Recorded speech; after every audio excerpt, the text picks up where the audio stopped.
حدیث نمبر 8 اس میں توحید کی اہمیت ہے، اور ایک جاہل، اس میں ان لوگوں کے لیے بھی تنبیہ ہے جو بات بات پہ لوگوں کی تکفیر کرتے ہیں۔ آئیے دیکھتے ہیں حدیث کیا ہے۔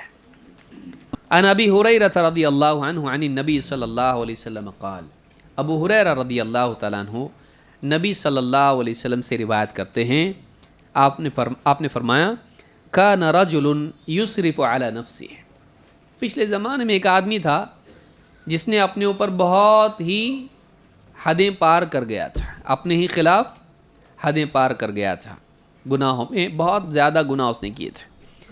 اور ایک روایت میں ہے لم یعمل خیرا قط، اور ایک روایت میں ہے الا التوحید۔ میں کئی روایتوں کو جمع کر کے اس میں آپ کے متون میں ہے کہ اس نے کوئی بھلائی نہیں کی تھی سوائے توحید کے۔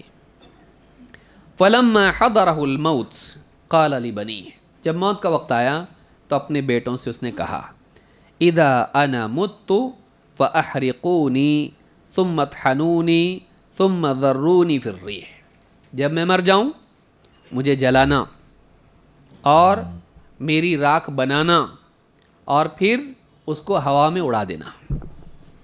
میں مر جاؤں تو کیا کرنا؟ مجھے جلانا، راکھ کو پیسنا، اور اس کے بعد کیا کرنا؟ اس کو ہوا میں بکھیر دینا۔ فواللہ لئن قدر علی ربی لیعذبنی عذابا ما عذبہ احدا من العالمین، اس لیے کہ اللہ کی قسم، اگر اللہ تعالیٰ مجھ پر قادر ہو گیا دوبارہ پیدا کرنے پر تو مجھے ایسا عذاب دے گا کہ اپنے بندوں میں سے کسی کو ایسا عذاب نہیں دیا۔ یعنی اس کا بولنا کیا ہے؟ یہ اسکیپ کر سکتا ہوں میں اللہ کے پکڑنے سے، ہاں میں مر جاؤں، جلاؤ، راکھ بنا، اڑا دو، کیوں ایسا کرو؟ میں بچنا چاہتا ہوں کس چیز سے؟ اللہ کی پکڑ سے۔ تو اگر اللہ قادر ہو گیا مجھ پر، واپس زندہ کر دیا مجھ کو، تو مجھ کو ایسا عذاب دے گا، کیونکہ بہت پاپی ہوں، ایسا عذاب دے گا کہ کسی کو نہیں دیا تھا عذاب، اس لیے میں یہ بھاگنے کے لیے ایسا کر رہا ہوں۔ اس نے اپنے بیٹوں کو ایک آئیڈیا بتایا، اس کا دماغ تھا بیچارہ کرا، بچنے کے لیے کیا کیا؟ راکھ بنا کے اڑا دو، اللہ نہیں کر پائے گا۔ پھر اس کی دماغ میں یہ تھا کہ اگر راکھ بنا کے بکھیر دیے، اس کے ساتھ دفن کریں تو کیسے واپس اللہ اٹھائے گا؟ راکھ بنا کے اڑا دیے تو نہیں اٹھاتا اللہ، ایسا اس کے دماغ میں تھا، جاہل تھا وہ۔ فلما مات فعل به ذلك، جب مر گیا بچوں نے ویسا کیا۔ اگلی روایت میں آئے گا کہ کیوں کیا انہوں ایسا۔ فلما مات فعل به ذلك، جب وہ مر گیا تو بچوں نے بھی جیسا بولا تھا ویسا کیے، جلائے، راکھ بنائے، بکھیر دیے۔ فامر اللہ الارض فقال اجمعی ما فیک من، زمین سے اللہ نے حکم دیا جو ذرات اس کے تجھ پر بکھرے ہوئے پڑے ہیں جمع کر۔ ففعلت فاذا هو قائم، زمین نے پورے ذرات اس کے جمع کر دیے اور وہ پورا انسان بن کے واپس کھڑا ہو گیا۔ فقال ما حملك على ما صنعت، اللہ نے اس سے پوچھا یہ جو کچھ تو نے کیا کیوں کیا؟ جو کچھ تو نے کیا کیوں کیا ایسا؟ قال یا رب خشیتک، اے اللہ تجھ سے ڈر کے میں نے ایسا کیا، وانت اعلم، اور تو جانتا میں نے تیرے ڈر سے ایسا کیا تھا، بھاگنے کے لیے ایسا کیا، میں نہیں پکڑا جانا چاہ رہا تھا۔ فغفر له، اللہ نے اس کی مغفرت کر دی۔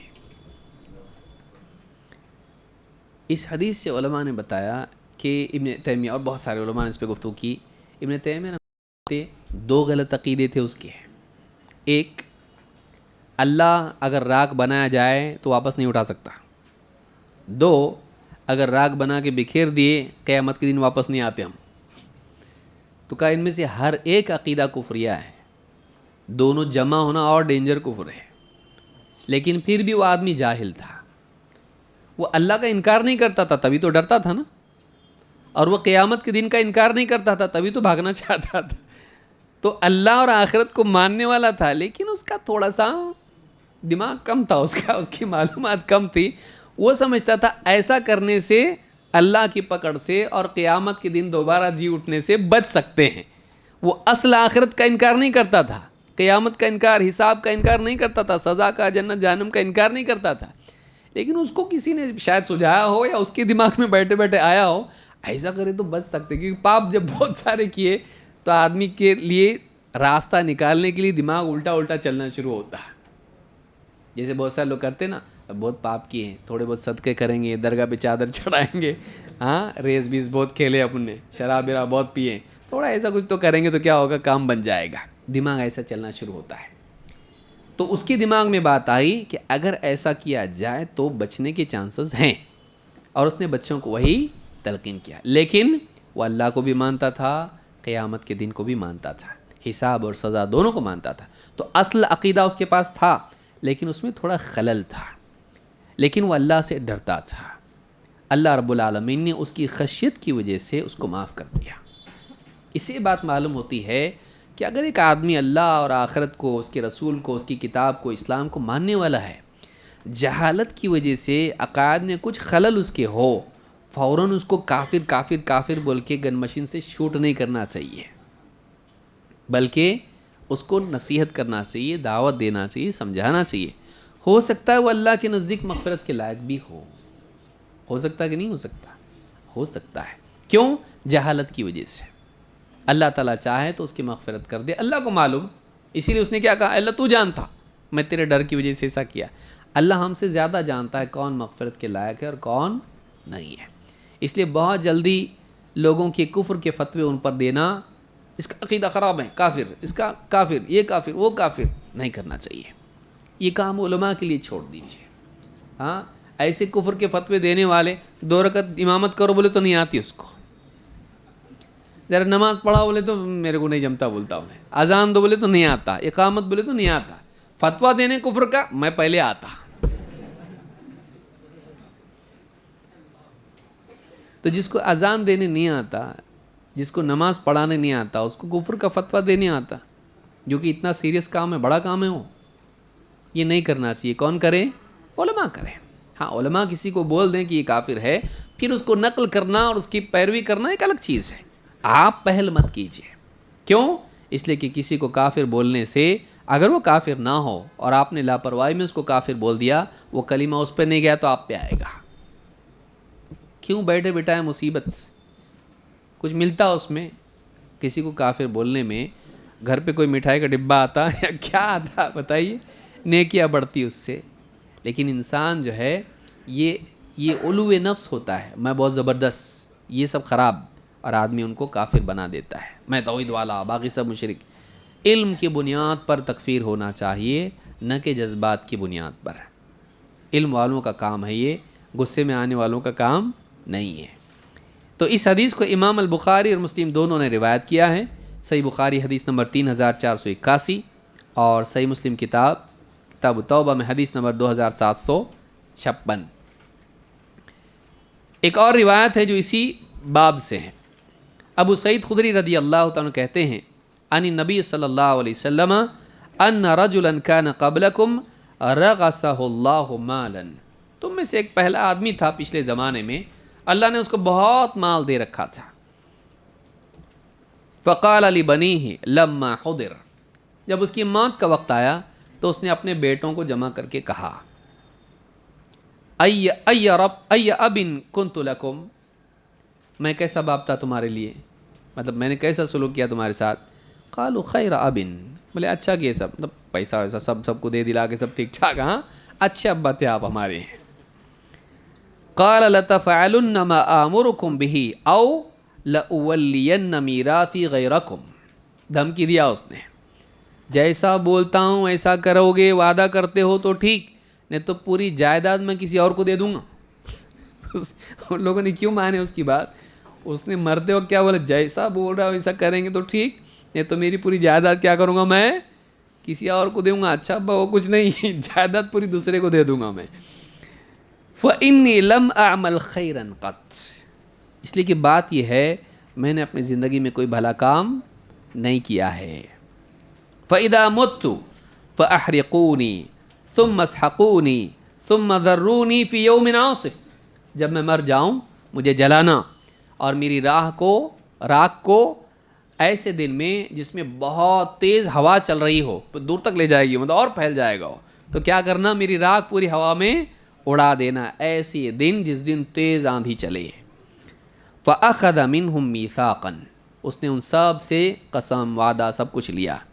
فَفَعَلُوا انہوں نے بھی وعدہ کیا. فَفَعَلُوا ذَلِكَ بِهِ وَقَالَ اللَّهُ اب جب ہو گیا سب، مرا جلائے راگ بکھیر دیے سب کچھ ہو گیا. فقال اللہ لہ کن فکان اسرع من طرفۃ العین. جب وہ مر گیا اور یہ سب کچھ ہو گیا، اللہ نے صرف ایک حکم دیا. کیا حکم تھا وہ؟ کن، ہو جا.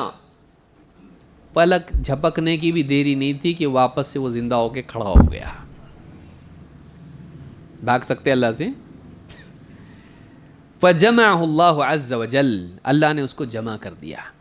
فقال یا عبدی کہا اے میرے بندے، ما حملک علی ما فعلت یہ جو کچھ تو نے کیا کیوں کیا ایسا تو؟ قال مخافتک یا رب اے میرے رب تیرے ڈر کی وجہ سے. فتلقاہ برحمتہ اللہ تعالیٰ کی رحمت نے اسے اپنے یعنی اللہ تعالیٰ نے اس پر رحم فرما دیا. اللہ نے اس سے ملاقات کی اس حال میں کہ اللہ نے اس پر رحم کر دیا. اللہ نے اس کو اپنی رحمت میں جگہ دی. تو اس آدمی نے اللہ کے خوف سے سب کچھ کیا تھا اور وہ جاہل تھا، اور اللہ رب العالمین نے اس کے اصل ایمان کو قبول کرتے ہوئے اس کی جہالت سے اور اس کے غلط عمل سے درگزر کرتے ہوئے اس کو کیا کر دیا؟ معاف کر دیا. اس سے اللہ کے خوف کی اہمیت بھی معلوم ہوتی ہے کہ اللہ کا خوف زندگی میں ہونا چاہیے. اس کی مغفرت کس بنیاد پر ہوئی؟ جل کے مرا اس لیے؟ ہاں، یا مرنے کے بعد جلا دی اس کے لیے؟ نہیں. اس کی مغفرت ہوئی کس وجہ سے؟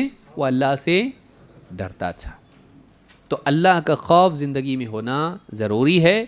یہ چیز جنت میں لے جاتی ہے. وَلِمَنْ خَافَ مَقَامَ رَبِّهِ جنتان جو اپنے رب کے سامنے کھڑا ہونے سے ڈرتا رہا اس کے لیے دو جنت ہے. کیونکہ جنت میں بھی کیا ہیں؟